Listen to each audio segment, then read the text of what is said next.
My husband sold our farm at 3 a.m. and used my dead father as the witness. They call it business. I call it grave robbing. But Mark forgot the one thing you can't bury: proof. I came home to find a stack of papers on the kitchen table, my name on one, and our land, my family's land for generations, signed over to someone I didn't even know.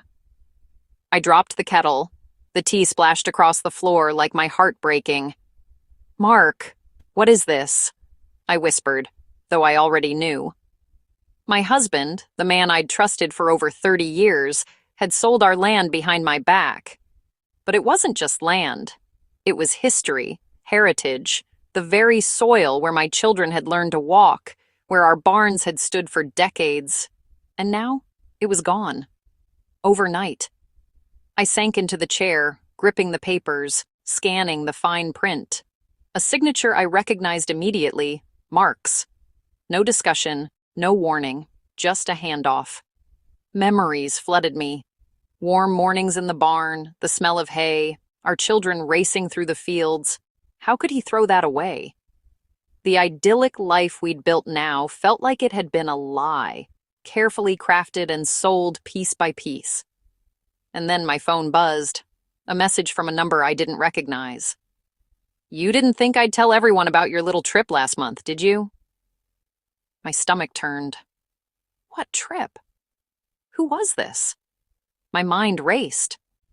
Had Mark done something else? Was he playing a deeper game? I tried to focus on the facts. The papers were real, the sale was legally binding. But the message hinted at blackmail, secrets, maybe a web of lies stretching far beyond this single betrayal. I needed to act, but acting recklessly in a village like ours could backfire. Everyone knew everyone. Rumors traveled faster than the postal van. One wrong move and I'd be the gossip of the town, the crazy farmer's wife who lost everything. I called my daughter Lucy. "Lucy, it's Mom. Sit down.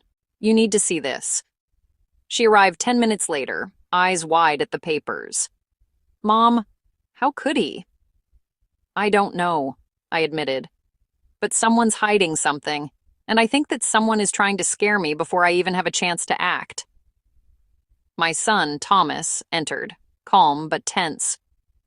"If it's a legal sale, there's little we can do." "Little we can do?" I echoed, my voice cracking. "He just sold the farm I grew up on.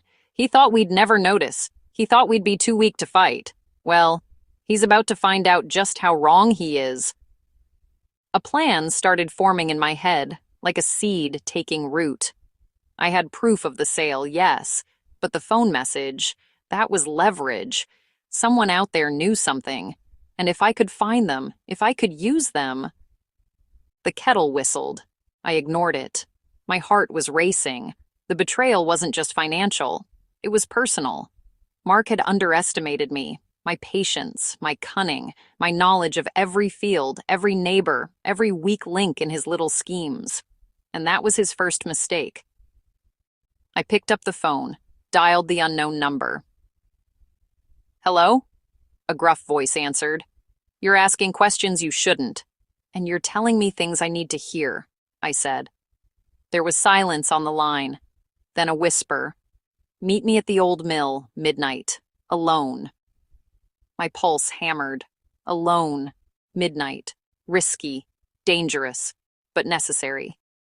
As I hung up, I looked around the kitchen. The room felt smaller somehow, the walls closing in. The kettle steamed quietly, oblivious to the storm that had just begun. Mark thought he owned the land. He thought he owned my life. But in the next few hours, I would start to prove him wrong. The night was long, and I had a date with secrets that would change everything. And if I played my cards right, well, he wouldn't know what hit him. The old mill smelled like rot and betrayal. Fitting, really, considering what I was about to uncover. I stood in the darkness, my torch casting shadows across the crumbling brick walls. Every creak made my heart jump. Every distant sound could be Mark, following me, realizing I wasn't the docile wife he thought he'd married. But I wasn't stupid enough to come here unprepared.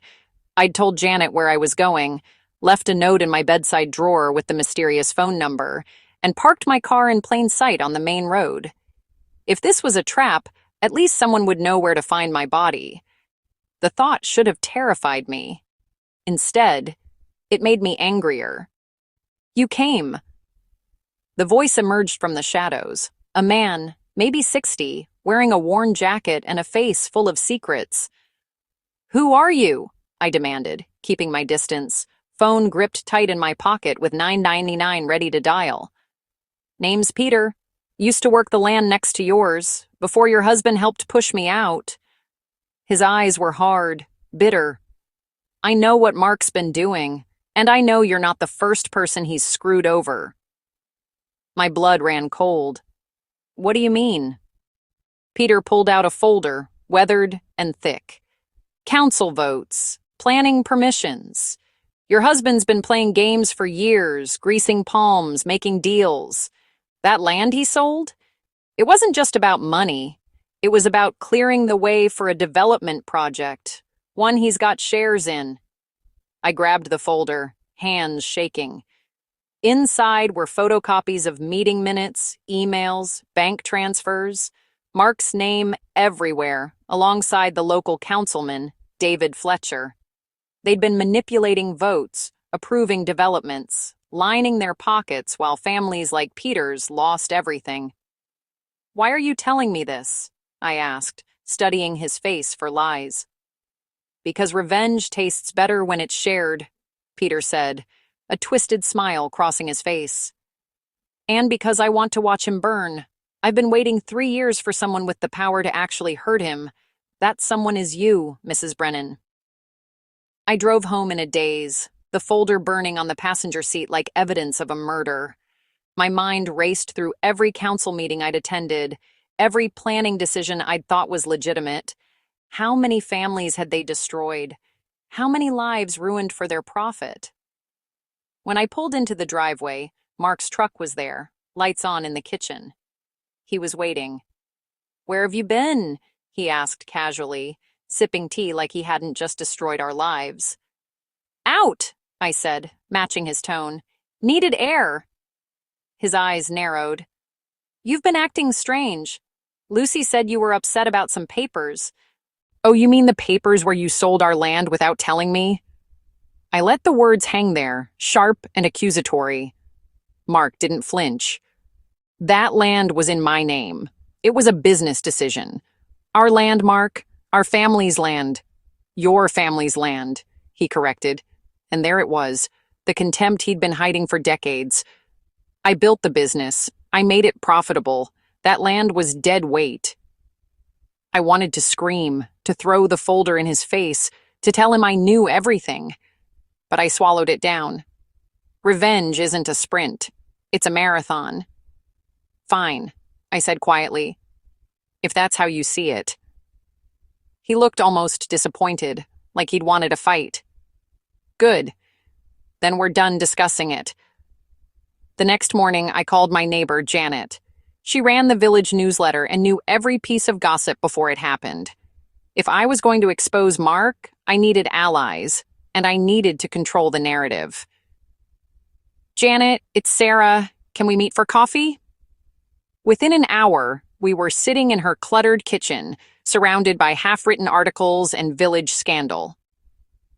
"I need your help," I said, "but you can't tell anyone what I'm about to say." Janet leaned forward, eyes gleaming. She lived for this. "Go on." I told her everything.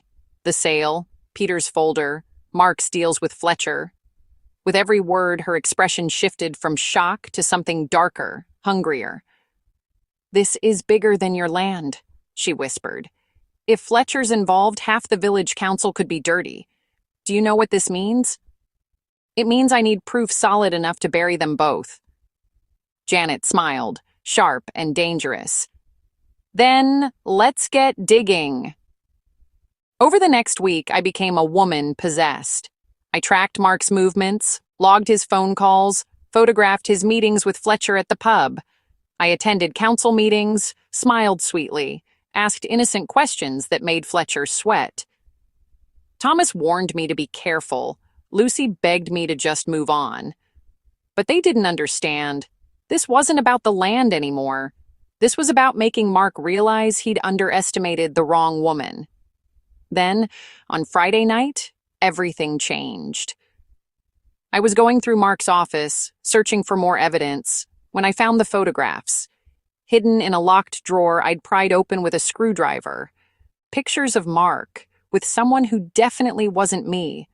Rebecca Hartley, the village treasurer, the woman who'd been helping him hide money and manipulate records. They weren't just business partners in crime, they were lovers. And suddenly, the anonymous text from last week made perfect sense. Someone else knew about Mark's affair, and they were using it to keep me quiet. I threw the photographs on the kitchen table just as Mark walked in from the barn. "Recognize these?" My voice was ice. His face went white, not just pale, drained like I'd ripped his soul out through his throat. "Sarah, I can explain." "Explain?" I laughed, bitter and sharp. "Explain how you've been screwing Rebecca Hartley while selling my family's land? Please, enlighten me." Rebecca, the village treasurer. Suddenly, the financial documents made even more sense. She'd helped him hide money, move assets, cover his tracks, and all while warming his bed. Thomas burst through the door, Lucy right behind him. I'd called them both an hour earlier, told them to come immediately. They needed to see this, needed to know exactly who their father was. They stopped dead, seeing the photographs scattered across the table like evidence at a crime scene. "Dad?" Lucy's voice cracked, her hand flying to her mouth. Mark's mask slipped. "It's not what it looks like. She's lying. She planted these—" "Lying?" I held up a photograph, dated 2 weeks ago. Mark and Rebecca wrapped around each other in what looked like a hotel room. "These don't lie, Mark. Your signature on those land papers doesn't lie. The bank transfers to Fletcher don't lie. But you've been lying for years." "Everyone calm down," Thomas said, ever the peacemaker, his voice shaking despite his attempt at control. "We need to handle this rationally." "Rationally?" I spun on him. "Your father sold our inheritance and cheated on me with a woman who helped him steal from this entire village. What's rational about that?" Mark's face hardened, and I saw the shift, from caught criminal to cornered predator. "You want to play this game, Sarah? Fine, but remember, I know things too. I know where you were last week, who you've been talking to." My blood froze. He'd been following me. "And if you think Janet's going to help you," he continued, voice low and threatening, stepping closer, "think again. Half this village owes me favors. You go public with this, and I'll make sure everyone knows you're crazy, unstable, having some kind of breakdown after menopause. Poor Sarah. Lost her mind when her hormones went haywire." Lucy gasped. "Dad, that's disgusting." "It's the truth," Mark said, looking straight at me with eyes that had become strangers' eyes. "Who'll they believe? A respected businessman who's provided jobs and supported this community for decades? Or a bitter wife who can't accept that time's change?" The manipulation was breathtaking. Even now, caught red-handed with photographic evidence of his betrayal, he was trying to control the narrative, paint me as the villain in our story. But he'd made one crucial mistake. He assumed I was alone. My phone buzzed. A text from Janet. "Council meeting moved to tomorrow night. Fletcher's pushing through a vote on the development. Time to move." I smiled, cold and calculated. "You're right, Mark. Times do change. And tomorrow night, at the council meeting, everyone's going to see exactly what kind of man you really are." His confidence wavered. "What are you talking about?" "You'll see," I said. "We all will." Lucy grabbed my hand, squeezed it. Thomas stood there, torn between his parents, but I could see the disgust in his eyes when he looked at his father. The photographs had done their work. "I'm staying with Mum tonight," Lucy announced. "Me too," Thomas added quietly. Mark's face twisted. You're both making a mistake. She's manipulating you. Get out, Dad, Thomas said, his voice harder than I'd ever heard it. Just get out. That night, Lucy stayed with me while Thomas tried reasoning with Mark in the barn. But I was past reasoning. I sat in my bedroom, organizing documents, rehearsing my speech, preparing for war. Every bank transfer printed and highlighted, every email between Mark and Fletcher chronologically ordered, Peter's evidence cross-referenced with my own findings. At midnight, another text came through. Unknown number. Back off, or the photos of you and Peter at the mill go public. People will assume the worst. I stared at the message, heart pounding. Someone was trying to blackmail me into silence, twist an innocent meeting into something sordid. Make it look like I was the adulterer, the schemer, the one playing dirty. But they didn't know me very well. I typed back, "Try it. Let's see whose scandal the village finds more interesting." Then I called Peter. "Tomorrow night, council meeting. Bring everything. We're ending this." His laugh was dark, satisfied. Finally, I've been waiting years for this. I hung up and looked out at the dark fields. My fields, stolen and sold. Mark thought he'd won. Fletcher thought he was untouchable. Rebecca probably thought she'd get away with it all, that she could seduce a married man and profit from it without consequences. They were about to learn what happens when you betray a farmer's wife who knows where every body's buried. The village hall was packed, standing room only, which never happened for council meetings. Word had spread. Janet had done her job beautifully, dropping hints about important revelations and shocking developments without revealing specifics. The entire village smelled blood in the water, and they'd come to watch it spill. Mark sat 3 rows ahead, Rebecca beside him.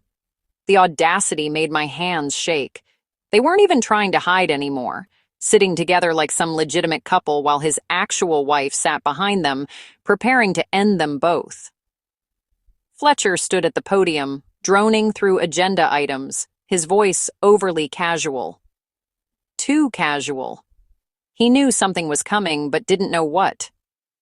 I could see the sweat beating on his forehead, the way his hands trembled slightly as he shuffled papers. Lucy sat to my left, Thomas to my right. My children, flanking me like soldiers. Peter stood at the back, folder in hand, eyes locked on Fletcher with 3 years of hate burning in them. "And finally," Fletcher announced, clearing his throat, "the development proposal for the Hartley Meadows land parcel. I move, we vote to approve. Point of order." I stood, voice cutting through the murmurs. Every head turned. Fletcher's smile was strained, brittle. "Mrs. Brennan, this isn't the public comment period. I'm invoking community objection rights under the 2018 Planning Act," I said clearly, projecting so everyone could hear. "This proposal directly affects my property and involves potential conflicts of interest that must be disclosed before any vote." The room erupted in whispers. Fletcher's face flushed red. "That's a serious accusation. Then let me be specific."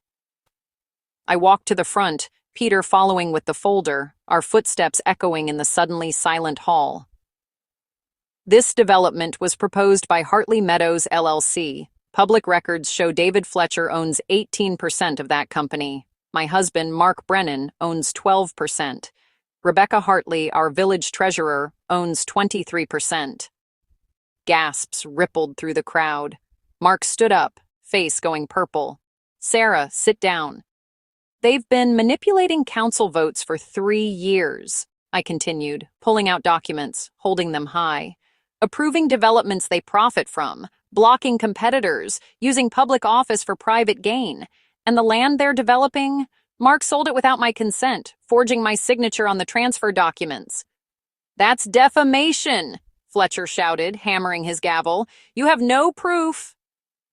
"I have bank transfers showing thousands moving between Mark and you, dated to match council votes, emails discussing which councilors you could buy, meeting minutes with handwritten notes about splitting profits." I held up the papers. "Peter Morrison has been documenting everything since you forced him off his land 2 years ago. And before you claim these are forgeries, I've already sent copies to the Regional Planning Authority and the police. The room exploded, shouting, accusations, Fletcher hammering his gavel uselessly against the chaos. Rebecca tried to leave, stumbling toward the side door. Janet blocked it, phone recording everything, a satisfied smile on her face. Mark grabbed my arm, fingers digging in. "You vindictive bitch! Don't touch her!"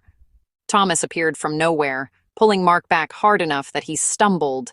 Lucy stood beside me, tears streaming down her face, but her voice was steel.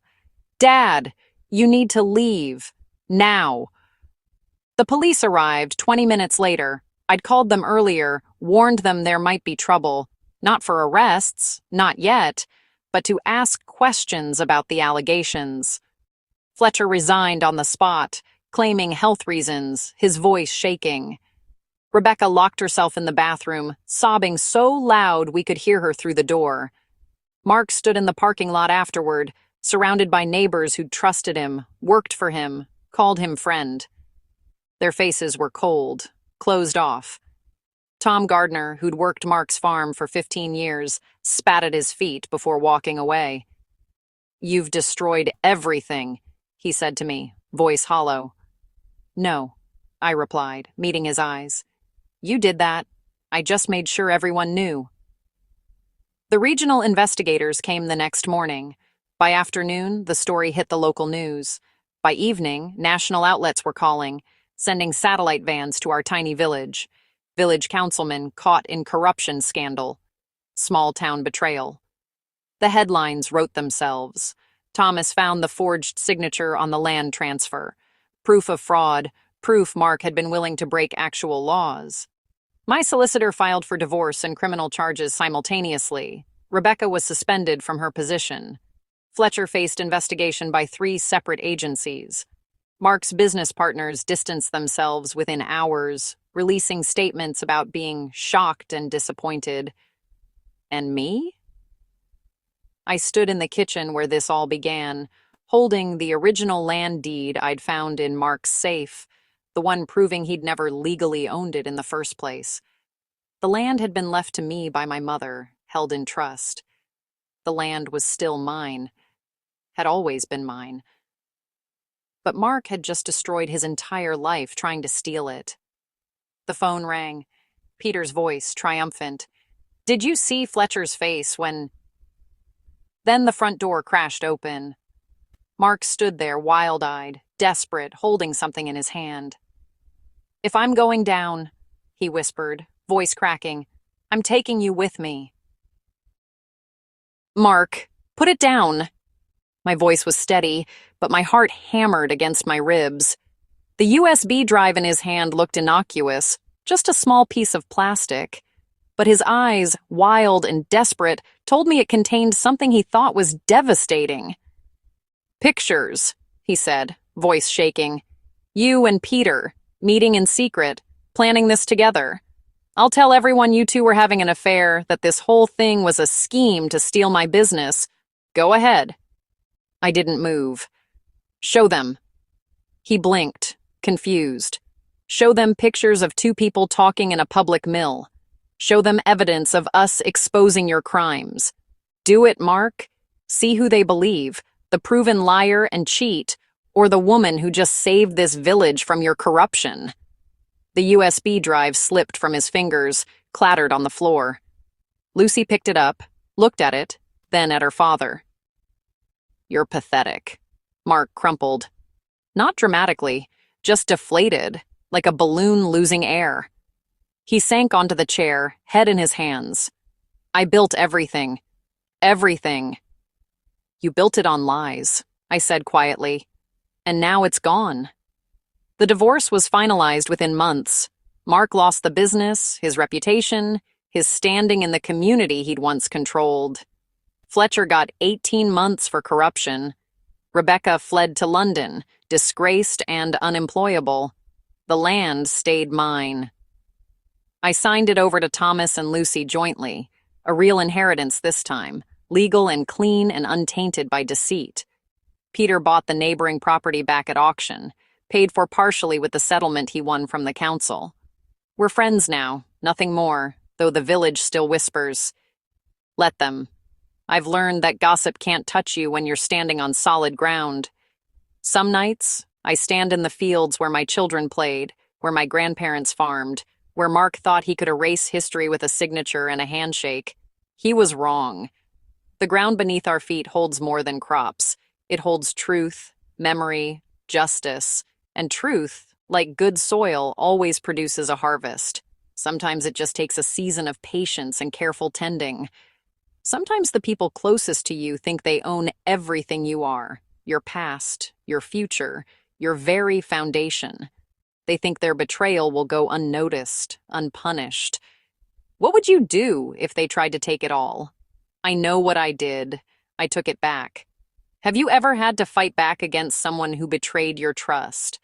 Tell me your story in the comments below. If you want more stories of revenge, betrayal, and justice served cold, hit that subscribe button. And if you're hungry for another tale of payback, click the video on your screen right now. You won't believe what happens. Thanks for watching. Until next time, remember, never underestimate a woman with nothing left to lose.